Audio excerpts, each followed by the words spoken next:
Ya, puji Tuhan saya ada di sini. Shalom Bapak Ibu Gembala dan shalom kepada kita semua yang ada di tempat ini. Shalom. Pertama, saya sangat bersyukur di mana saya semakin yakin dengan pertobatan saya yang saya sangat yakin memang sudah ada Roh Kudus di hati saya gitu. Mengapa saya katakan demikian?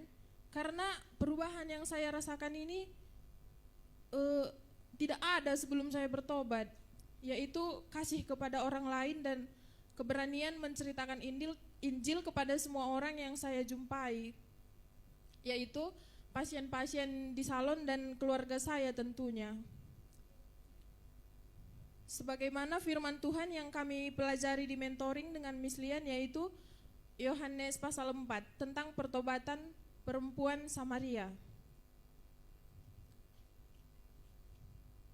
Di mana perempuan Samaria ini seorang perempuan yang berzina, di mana kita tahu dia seringkali ngambil air di sumur itu jam 12 siang karena jam 12 siang itu jam sibuk gitu, nggak ada orang di mana-mana, jadi nggak berani dia keluar karena statusnya yang berzina itu. Terus pas karena Tuhan tahu keadaannya, jadi Tuhan datang sama perempuan Samaria ini. Itu pun dia pertama nggak percaya gitu. Dia sebenarnya udah tahu kalau ada Mesias, tapi dia nggak percaya bahwa Tuhan Yesus ini adalah Mesias gitu. Dan perubahannya itu sangat luar biasa, di mana tadi dia yang keluar jam 12 siang biar nggak nampak orang-orang, tapi setelah setelah Tuhan menyatakan dirinya kepada perempuan Samaria ini, dia meninggalkan ayan yang ngambil air itu gitu, dia lari ke kota. Dia bilang di tengah kota, di tengah keramaian, aku udah bertemu Mesias gitu. Ayo, aku udah bertemu Mesias gitu. Dan inilah yang, dan di situ dia nggak kepikiran aku bakal malu, aku bakal ditolak atau gimana gitu. Dia nggak kepikiran ke sana. Dia hanya ingin menyampaikan bahwa dia memang sudah menerima keselamatan dari Mesias gitu. Ya sama seperti Dian gitu. Yang tadinya enggaknya Dian berani menginjil gitu, ini udah berani Dian menginjilnya walaupun ditolak gitu. Jadi yang pertama kemarin dia menginjil itu, Dian bertemu sama orang India, di mana kakak ini seumuran sama Dian. Terus Dian tanya-tanya lah gitu. Pertama memang curhat-curhat, terus Dian tanya, keselamatan di ibadah di agama kakak itu gimana gitu. Tapi katanya keselamatan itu yang gimana ya, belum pernah pula kami pelajari kak, katanya. Jadi kalian kalau udah misalkan kita meninggalkan dunia ini, piginya kemana kak? Tapi kata kakak itu nggak tahu juga ya kak kayak mana di kalian, tapi kami bakal menjadi hewan katanya. Kak ngeri kali ya, kok jadi hewan?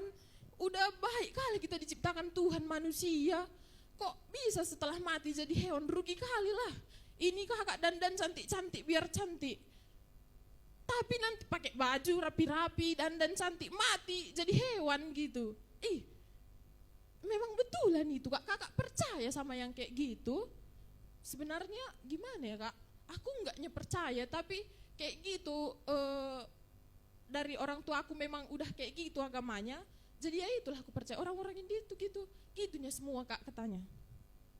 Jadi pas dia, kakak tahu aku mau cerita sedikit keselamatanku ya kak. Oke.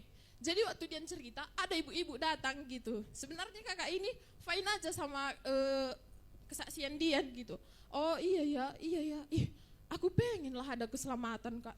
Iya ya, kalau kita mati memang ke surga gitu enak ya gitu. Tiba-tiba ibu itu langsung ngomong gitu. Dia datang pas dengar kesaksian dia langsung, kau ngapain dek? Kau ngedongeng atau gimana katanya. Sebenarnya kalau dia yang belum bertobat ya, ini udah kujamba aja gak sih ibu ini gitu, atau kutampar aja gitu. Tapi ini Dian malah kasihan sama ibu ini gitu. kasihan kali ibu ini ya, udah dikasih tahu keselamatan malah ngeyel gitu. Dan malah dimakinya Dian gitu. Dimana dia bilang, enggak Bu, ini bukan dongeng. Ini tertulis di Alkitab, ini adalah keselamatan Bu. Tapi kata ibunya, udahlah dek, kawin aja kau kawin, udah bisa kawin kalau gitu katanya. Sebenarnya bukan Dian yang merasa tertolak gitu. Kalau aku oke lah nggak apa-apa karena aku diselamatkan karena kasih, bukan karena usahaku gitu. Itu yang kusadari. Aku diselamatkan bukan karena usahaku berbuat baik atau gimana gitu, tapi karena kasih Tuhan. Dimana aku tadinya semangat kali gitu menceritakannya sama kakak itu kan, karena nggak ada keselamatan katanya gitu. Pas nyuci rambutnya itu pun Dian semangat kali gitu. Kalau memang kakak jadi hewannya nanti mati kak, ayo ku kenalkan sama bapakku, sampai segitunya Dian gitu.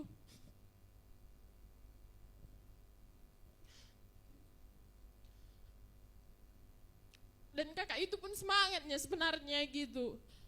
Bapakku ini kak baik kali loh, sampai segitunya loh aku ceritakannya, kok ibu itu gitu kali ngomongnya gitu. Sebenarnya sedih kali memang. Itulah kalau memang tadi Dian belum bertobat kayaknya udah jambak lah ibu ini gitu, udah tampari lah ibu ini gitu. Tapi karena udah ada Roh Kudus ya di hati Dian, jadi kayak kasihan kali ibu ini ya, udah dikasih tahu keselamatan tapi malah kayak gitu responnya gitu. Dan Dian sama sekali nggak ada dendam gitu, masih ku kerjai walaupun gitu dia ngomongnya, masih ku kerjai juga nya dia gitu. Terus yang kedua, Dian menginjili sepupu-sepupu Dian kirim di grup chat gitu.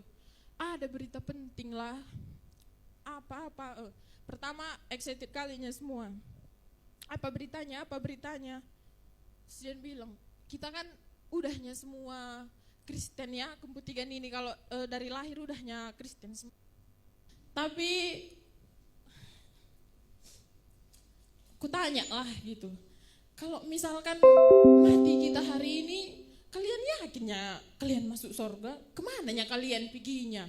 Datang abang Dian bilang, aku yakin, aku katanya kalau bahasa Karo.